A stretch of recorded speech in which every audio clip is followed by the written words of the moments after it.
Arro, seja bem-vindo ao canal Iluminadamente. Eu me chamo Joe Bauer, sou ayahuasqueiro, terapeuta, criador aqui desse canal. E nesse vídeo a gente vai falar sobre um assunto muito importante, que é as mentiras nas fichas ou entrevistas de anamnese. Vamos conversar um pouquinho mais sobre isso logo depois da nossa vinheta.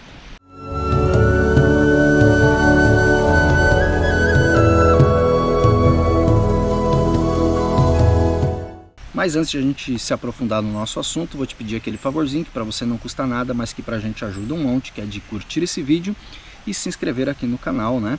Inclusive ativar o sininho de notificações caso queira receber mais vídeos como esse, para você aprender, estudar ou pelo menos pensar, refletir um pouco mais sobre o uso sério e responsável das medicinas da floresta, ok?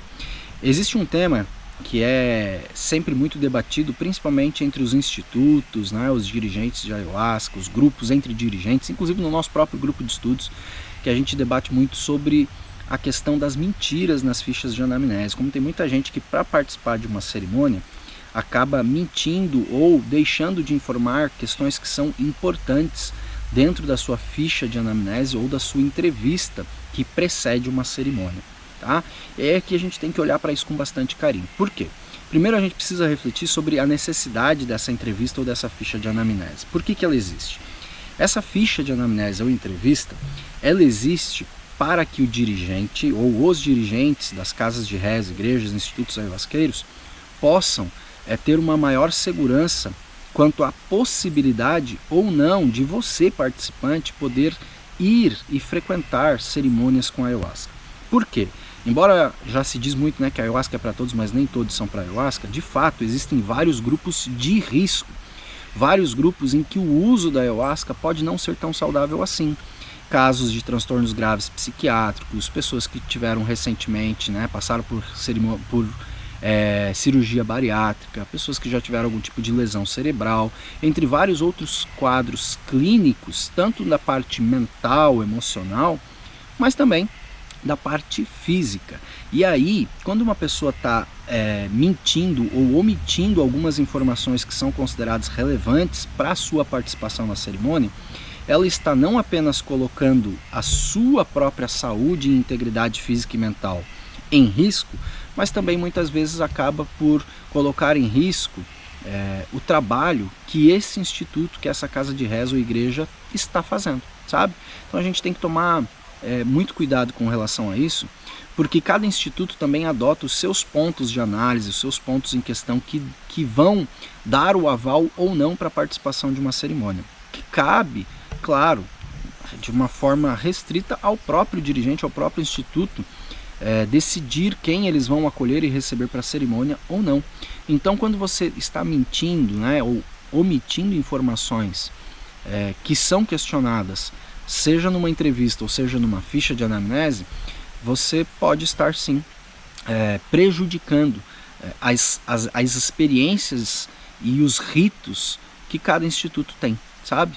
Então, não minta na ficha de anamnese, sabe? Seja real, seja sincero, porque você deve ir e frequentar, primeiro, se você tiver condições para tal, né? E principalmente se o instituto, o local que você frequenta, se sente confortável e seguro de te receber, independente da tua condição clínica, psiquiátrica, né, médica.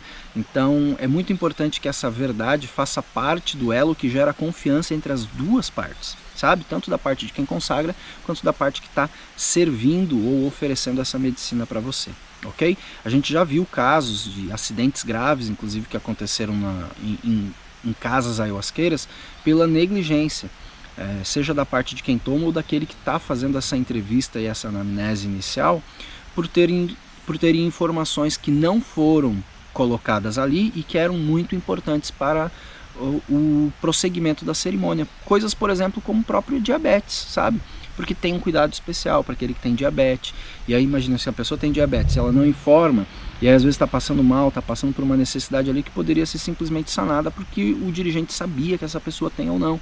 Entre vários outros casos, inclusive mais graves do que isso, né, que são casos de medicações, né, medicações que não devem ser utilizadas concomitantemente, né, enfim, inúmeros os casos em que os acidentes acontecem por essa negligência ou por essa falta de informação e verdade dentro desse processo de ficha de anamnese ou entrevista que precede a cerimônia, ok?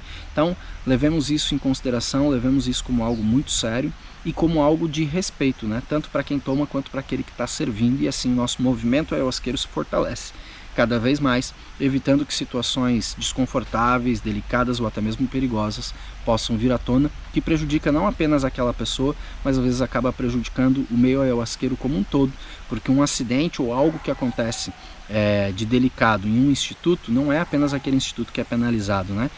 A mídia sensacionalista e tudo mais muitas vezes coloca isso como do próprio movimento como um todo. E aí, às vezes, o movimento ayahuasqueiro como um todo acaba sendo mal visto ou prejudicado, às vezes, por essa falta de cuidado na entrevista e na ficha de anamnese, ok? Então essa é a dica que eu queria deixar, a minha visão, a minha opinião sobre esse importante tema. E claro, coloca aqui embaixo nos comentários qual a sua opinião sobre esse assunto também, ok? Era isso por enquanto. Se chegou até aqui e ainda não é inscrito, se inscreve no canal e ative o sininho de notificações para receber mais vídeos como esse. Era isso por enquanto, beijão para vocês e até o próximo vídeo.